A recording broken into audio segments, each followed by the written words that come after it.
Baldy said something that is exactly the epiphany I came to yesterday when I listened to your conversation back between you and me, and I was trying to let things marinate. There are times when the boss here will say something to me, and I've learned now, like, let me reflect on my own, and then I'll come back around and either I'll agree or I'll disagree, right, and I'll give you some reasons why. That's like the maturity of where I'm trying to go with my life, all right? Because 9 times out of 10, I used to just fire back at people, and I couldn't accept any kind of criticism. But you were talking about, Deebo Samuel, and you love Deebo. He's a great player. Now with Christian McCaffrey, there are some redundancies. You always want Deebo on your team. For the price point, now we have a different conversation. I'm thinking about, as I look forward, and we're trying to gear everything up to set up for Purdy, whether it's the money for Purdy, whether it's the personnel for Purdy, the team for Purdy. If you believe in Purdy and you're going to pay Purdy, well, you better find some inexpensive weapons, and you better find personnel that fits him better. And Baldy said, if I was creating a team after protection on the offensive line, which we all agree is important, right, guys who can win quickly in one-on-one situations. Yep. That's not Deebo. It's just not. No. And I think about how the team has dramatically changed since they gave him that contract. And it made sense to give him that contract. Like, they didn't have a lot of playmakers. We didn't know Ayuk was going to develop into this. We didn't know they were going to swing a trade for CMC. We didn't know Purdy was going to develop. Right. So the team is dramatically different than what it was just a couple of years ago. And Deebo earned that money. Well, I don't deny that. But moving forward, right, it does feel like even if they keep him, this might be the final year of Deebo making that kind of money. Well, $28 million he's going to make this season, $24 million the next year. Here's Mike Florio yesterday from Pro Football Talk right here on the roast about Deebo Samuel maybe not living up to his current contract. It's not what have you done for me lately. It's what can I expect you to do for me today and tomorrow and the next day. That's what you're paying for. And if we look at it that way, have they really gotten high-end value? Hey, I don't criticize Deebo Samuel for leveraging his situation to get paid. It's up to the player to get paid. It's up to the team to manage the salary cap. But, I think a fair argument could be made that Deebo Samuel has not delivered the full return that maybe they were expecting. Do you think he's delivered on the money? It's tough. Last year he had a very good year. I thought Deebo had a nice bounce back 2023. year. This past season, yes, he had a solid season. The year before, he left a lot to be desired. There's no doubt about that. Last season, again, he bounced back in a major way, in my opinion. Over 1,000 scrimmage yards. He didn't run the ball as much. I think Steiny was breaking it down yesterday. He had like 2.5 carries per game. Yeah, so that jet sweep stuff, running back stuff is out the window. He's not doing much of that What anymore. about the gravity yards? The gravity yards, that's something you can't equate. He does open it up for other guys. So when you do have a Deebo Samuel, defenses will account for him. However, when it comes to route running and passing downs, I got a text yesterday. It was a former NFL player saying, look, man, DBs don't fear Deebo like that when it comes to route running. They fear Deebo Samuel when it comes to tackling. But when it comes to running routes and covering him, he's actually an easy cover to other DBs. I'm not saying that. That's what DBs are saying in the league. They're telling me that, not me. I think Deebo's a hard cover, but short area quickness, a guy like, we don't think a quick twitch guy like Deebo Samuel. He's a bruiser. He's a physical guy, but you got to get the ball in his hands. How do you get the ball in his hands? How many times do you run a wide receiver screen or a bubble screen? Teams are going to take that away. Remember Christmas Day, they tried to do that to Deebo Samuel. It was an interception.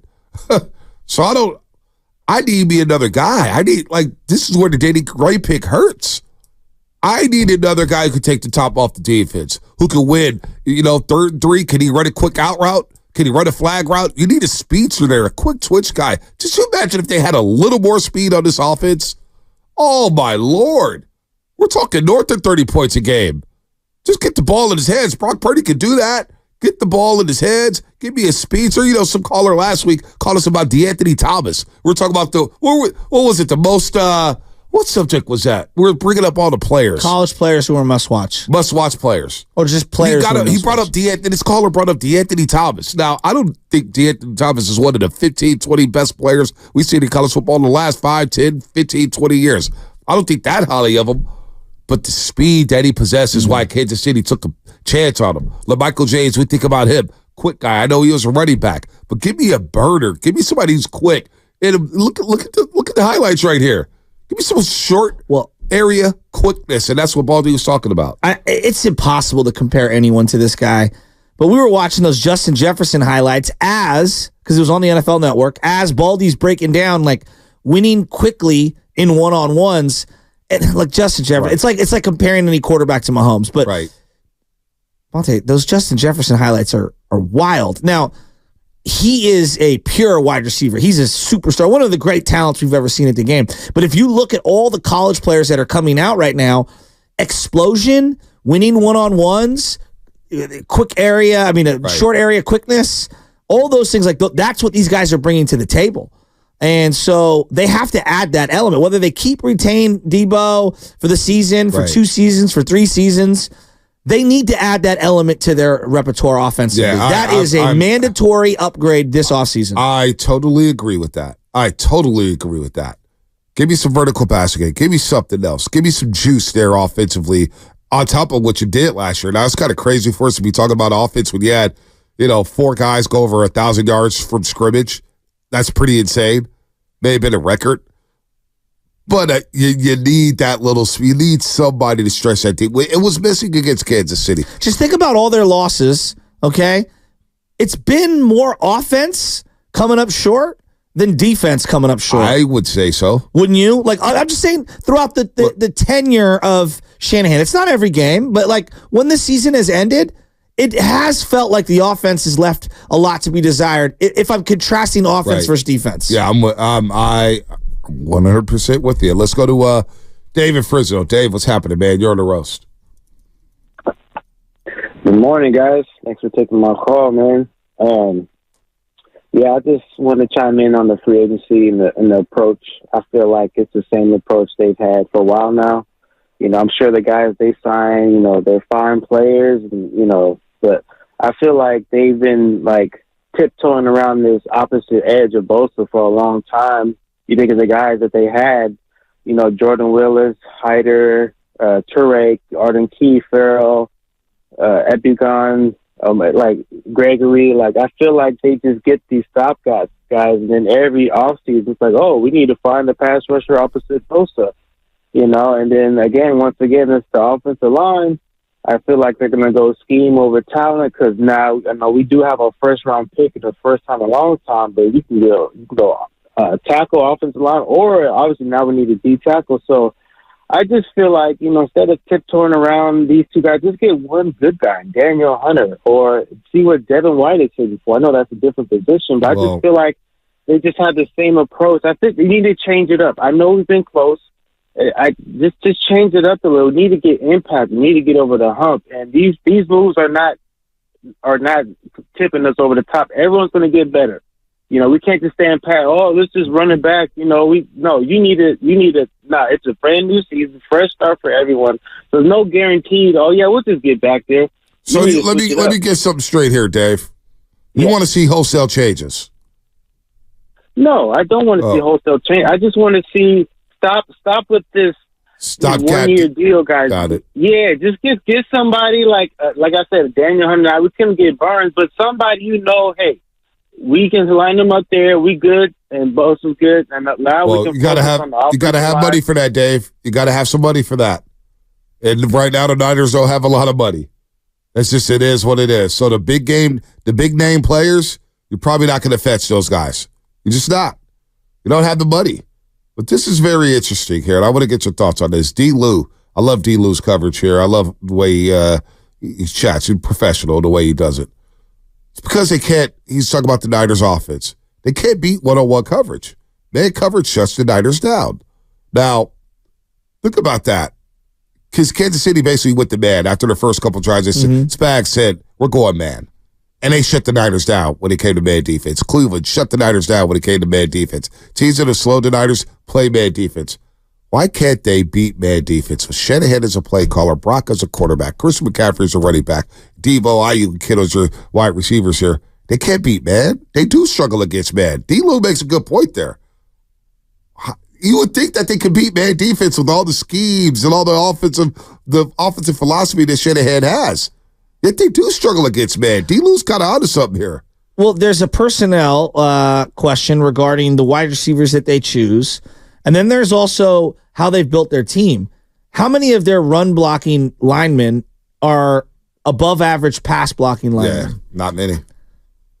It's mostly run blocking linemen. I mean, like Trent, I would say Trent is.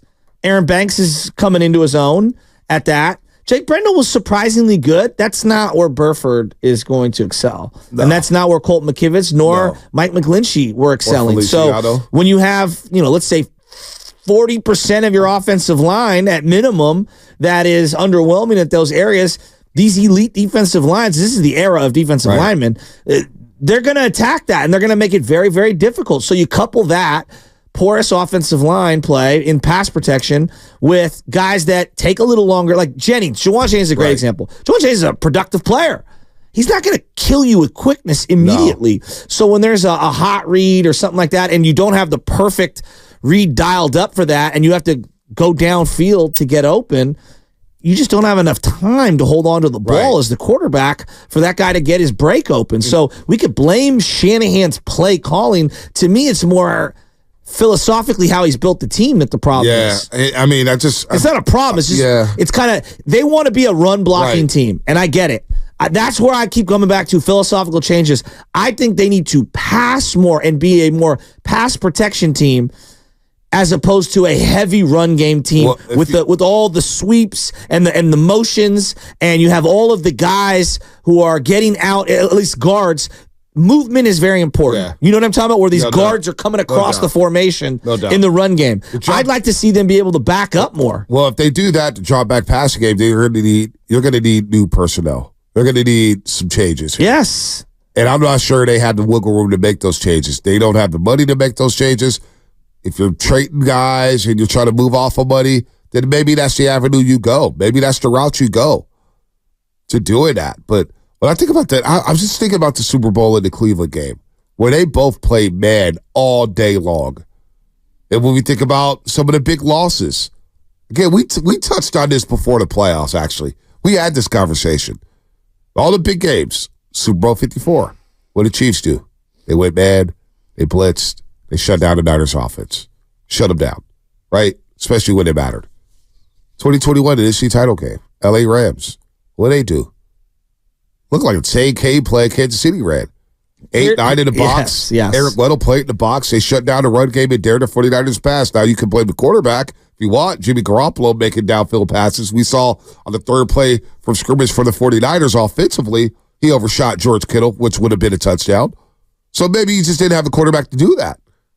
Now, Baldy just joined us and said, look, man, Brandon Ayuk was wide open in the back of the end zone. L'Jarius Sneed was face planted. Quarterback didn't get him the ball. Quarterback didn't get Deebo the ball, even though they scored a touchdown later on that possession. Brock Purdy overshot him. Brandon Ayuk, there's a miscommunication in the first quarter on a deep shot. Is it all on the receivers? Is it all on the scheme? Or is some of it on the quarterback? Are we just afraid to say, hey, the quarterback maybe can't make those throws consistently? Because if you're going to pay, and we're talking Brock Purdy here, if you're going to set this up for Brock Purdy and build the offense around him, and you're going to tell me you're going to pay this guy $40 million a year, then the vertical passing game has to be a lot better. If I'm paying a quarterback $40 million a year, he better be able to drop back 5 steps, drive the ball on the hash mark to this side. Like $40 million a year, you got to be able to throw the ball down the field. Well, we're not I'm talking about dynamic quarterbacks. We're not there yet. We're not there but yet. it will be here sooner rather than later. You're going to have to make some decisions. Well, and when that time comes, you better have inexpensive weapons around them, because if the quarterback's going to make a ton of money, the key is hitting draft picks and having cheap, controllable assets all across the board. When I look at what the Chiefs are at, the Chiefs during the regular season left a lot to be desired because a lot of their cheap, controllable assets outside of Kelsey, and even Kelsey to a degree, they all underperformed. I mean, you look at all of his advanced numbers, Mahomes' during the regular season were as low as they've been throughout his whole career. Yep. There were a lot of wide receiver drops. They ran the ball more with Pacheco. but he was checking down more. He didn't have time to throw. Like, that was a work in progress. Here's what I would say Kansas City did, though. They hit a lot of defensive picks. Yep. A lot of defensive picks. And Kansas City right now is the blueprint. That's the model. If you're going to pay the quarterback, exorbitant amount of money, you better have an offensive genius who could scheme it up, and you better have ascending good draft picks that you've hit on. Yep. And I'm still debating whether they've hit on, like, I like Rashee Rice. I don't know if he's a bona fide 1. Right. I think he's a 2. McCole Hardman, they had to trade for guys during the regular. Tony and McCole Hardman, right. They had to bring into the equation. Even those guys are like 3, 4s. Right. They're not top-notch Kelsey's guys. their 1. By the way, DJ Jones, looks like the Broncos are trying to keep DJ Jones out there in Denver, Colorado. So DJ Jones, potential target for the Niners, up in the interior, D tackle. He's really good with the Niners. I would love to see him back in red and gold. We get more barbecue sauce from him. DJ Jones, that was our guy. I did like him. He was good. He's a very large human being. Very large human being. But a great example of late pick that you hit on. Right. And you maximized the value. I'm looking at it right now. To me, the 2 needs for the 49ers, and everyone's going to say D-line, and they're not wrong. I would hit D-line, the secondary, late in the draft. To me, early in the draft, the 2 areas of concern, O-line, wide receiver. That's what I would be drafting. Yeah, you got to be drafting for the future. I'm all in on looking ahead. Looking ahead, I want Keon Coleman. That's why I got a draft crush on him. There's a lot of good wide receivers in this draft, which is why, look at Deebo. Charles Wright, you're a clown. This is why, we think about Deebo making $28 million a year. Can you get 2 players? Can you get a couple picks? Can you do something there? That's a large number, man. If we're talking about a vertical passing game, we can't get short area quickness. I got to look at the roster and say, maybe I need to tinker something. I don't know, man. I don't know, but that definitely needs to improve. I think we're on the same